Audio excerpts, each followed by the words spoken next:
Hello, I'm Jackie Clark and this lesson is to learn the chord of A minor.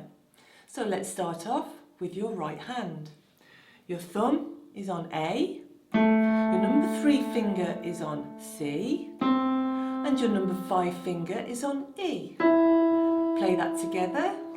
That's your A minor chord for the right hand. Thumb on A, 3rd finger on C and number 5 finger on E. Play that together. A minor chord for the right hand. Now let's do it for the left hand.